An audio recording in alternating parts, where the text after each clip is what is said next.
It was just another evening at Willowbrook Estate, a place that had become Emily's heart and soul over the past decade.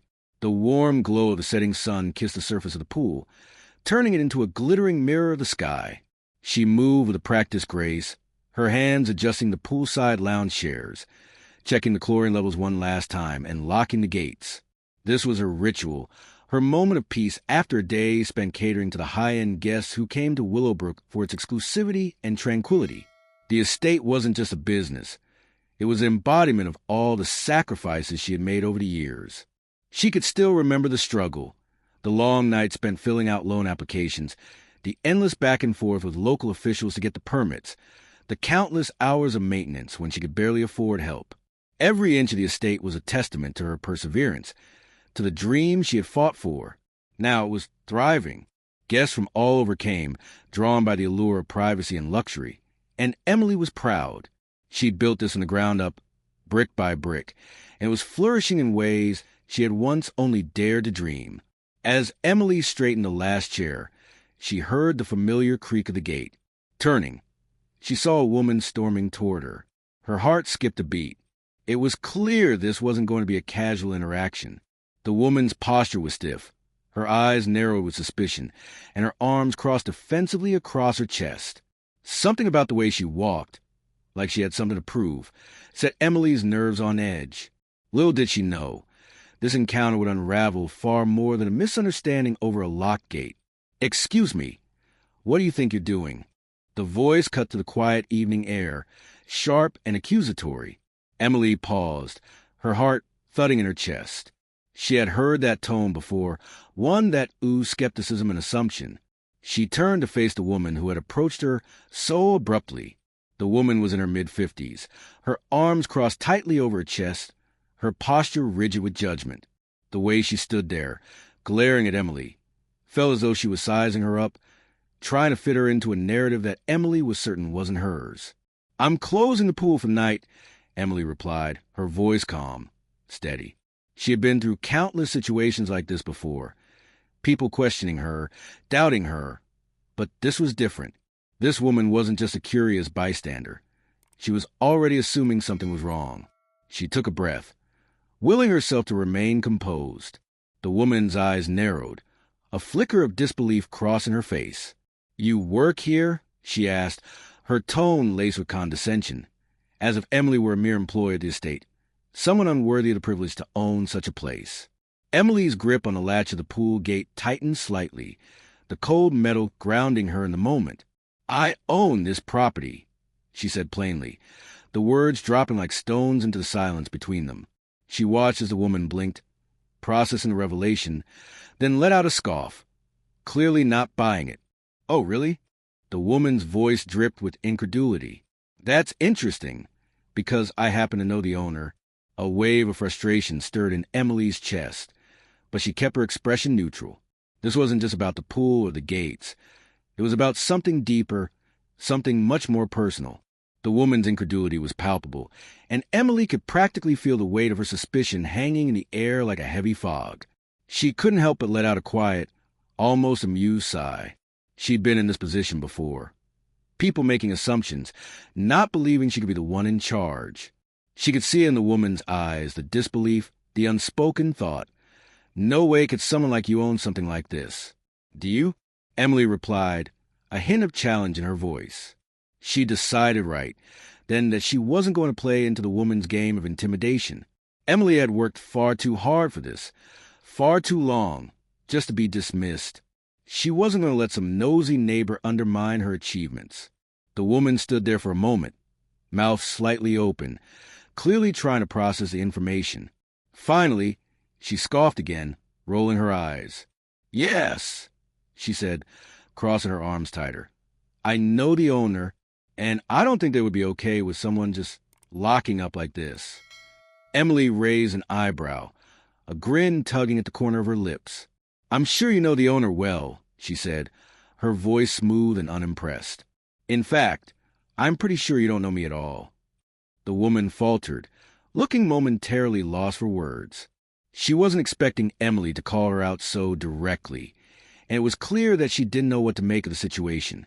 Emily could see the gears turn behind her eyes, try and figure out how to recover from the mess she'd just created. But before Emily could say another word, the woman was already reaching for her phone.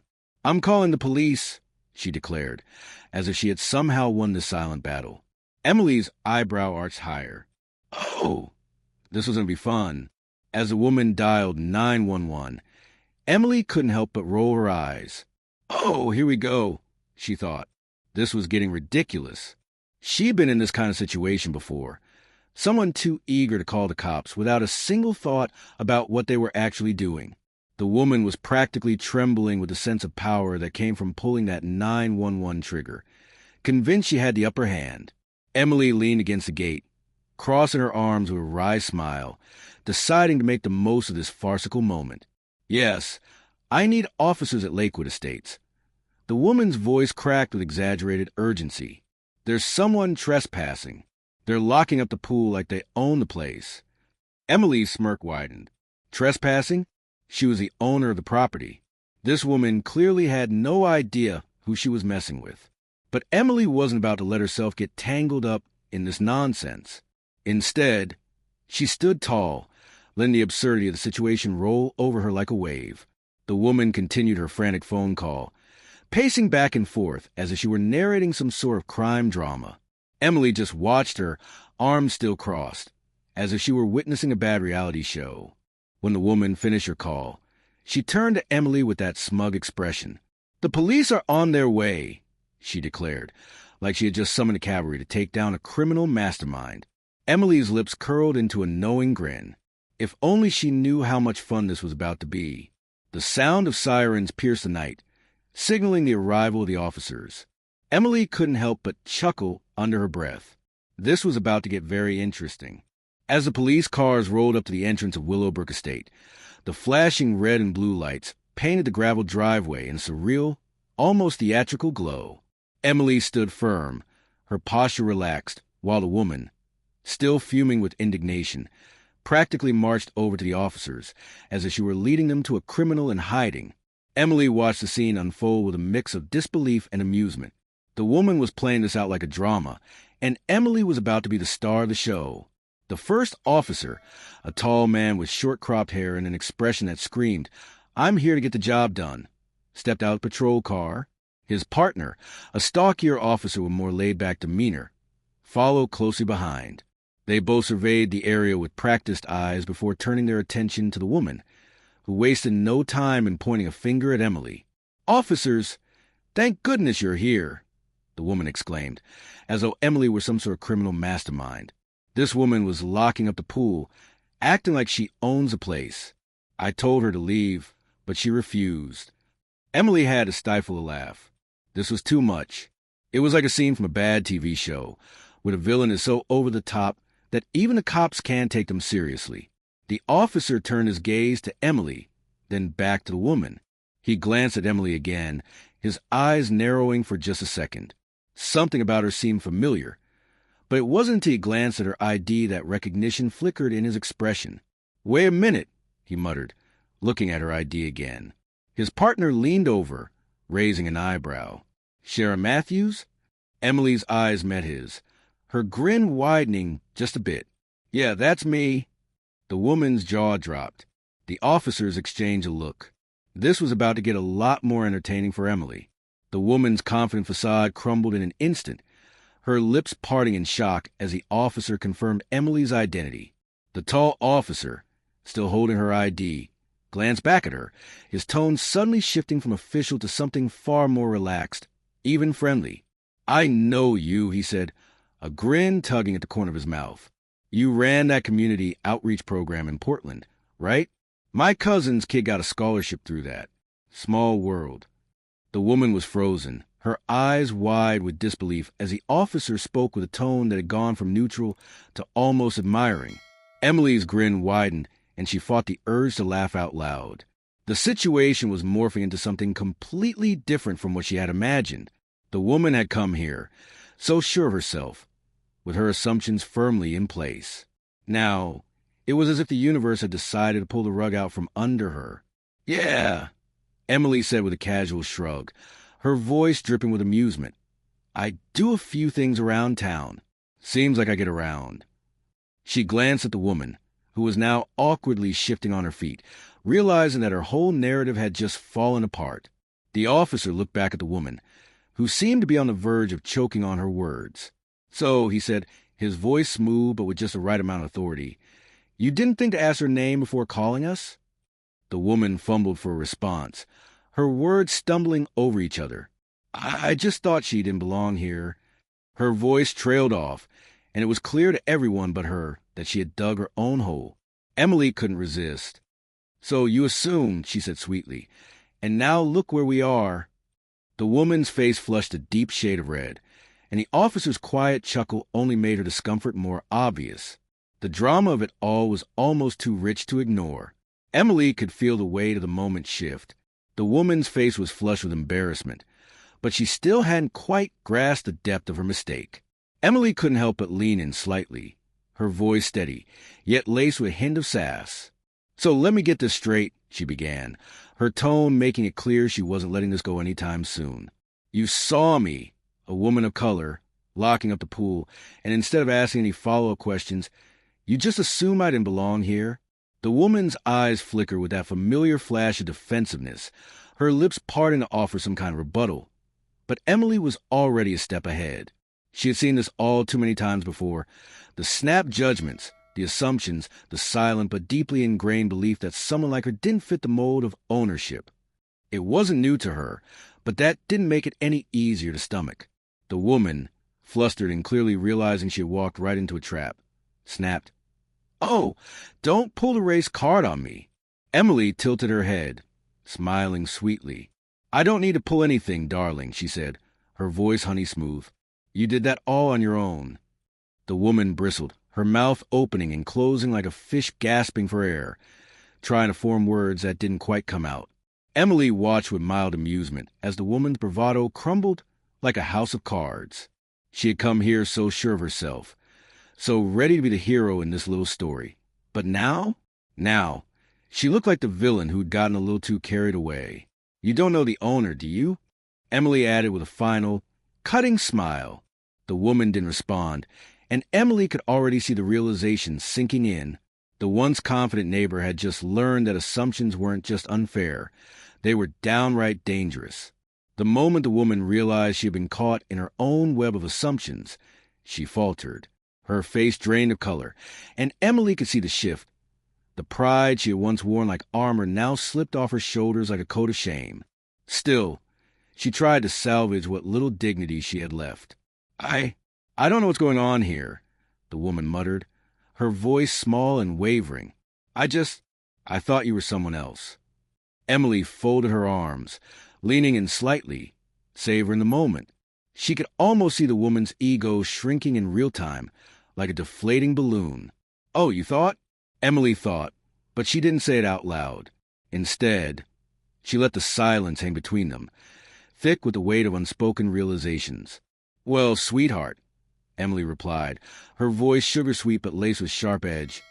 "You didn't think, did you? You assumed. You didn't ask a single question. You just saw me and decided I didn't belong here." The woman opened her mouth to protest, but no words came out. Emily could see the apology on the tip of her tongue, but it wasn't coming. The woman, for all her bluster, didn't have the courage to own up to her mistake. Emily wasn't expecting an apology. Hell, she didn't need one. She wasn't doing this for the woman's contrition. She was doing this for herself. For the countless times people like her had been underestimated, ignored, or dismissed. "You assumed, and now," Emily said with a knowing smile, "you're left with nothing but a broken narrative and a few $100s of wasted police time." The woman's cheeks flushed a shade of crimson that could only come from the deep shame of realizing she'd been the one to get it all wrong. Emily stood her ground, watching the woman squirm, her grin widening with every second that ticked by. She wasn't about to let the moment slip by unnoticed. Not this time. Emily watched the woman, now visibly deflated, standing there in a sea of her own mistakes. The officers were already beginning to shift their attention, ready to move on with what had now become a farcical misunderstanding.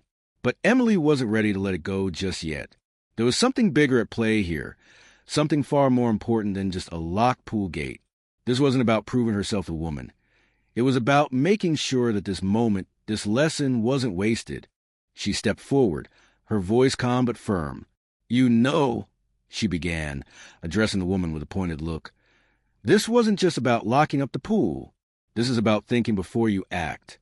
You saw someone, and without asking a single question, you assumed I didn't belong here. That's where we went wrong." The woman opened her mouth, but Emily held up a hand, not giving her the chance to interrupt. This was her moment to speak the truth, and she wasn't going to waste it. "I've worked too damn hard for this place," Emily continued, her voice steady and unwavering. "I built Willowbrook from the ground up. I fought for every inch of it. Loans, permits, maintenance, you name it. This isn't just a property to me. It's my dream. And yet, here you are, questioning my right to even be on my own land." The woman shifted uncomfortably, her gaze dropping to the ground. Emily could see the realization sinking in. The truth wasn't just about who owned the property. It was about how easy it was for people to make snap judgments based on surface assumptions. "So next time," Emily said, her tone softer but still carrying the weight of the lesson, "before you call the cops, maybe take a second to ask who you're actually dealing with. Because you never know when you're about to make the biggest mistake of your life."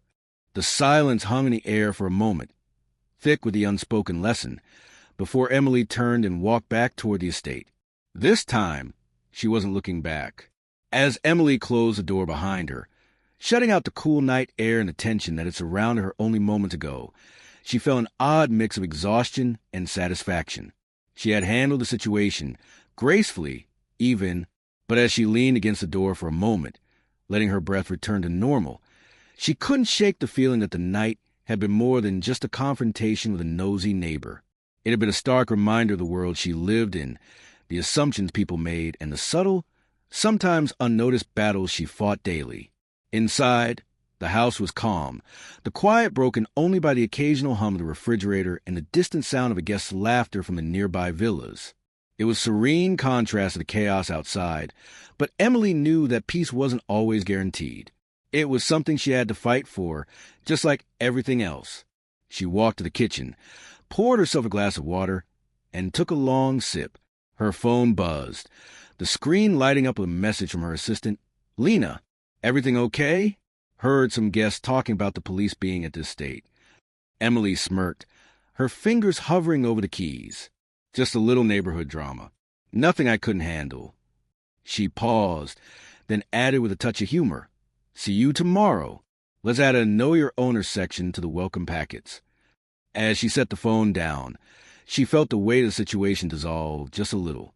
Yes, it had been frustrating, even infuriating at times, but Emily knew that her strength lay in how she responded. The lesson here wasn't just about handling confrontation. It was about recognizing how easily people could be swept into judgments without truly understanding the whole story. "Don't assume," she reminded herself. "Ask, learn, then act." That was the only way to truly understand the world around you, and to make sure that you were never mistaken for someone you were not again. She smiled to herself, the quiet in the house offering a sense of calm after the storm.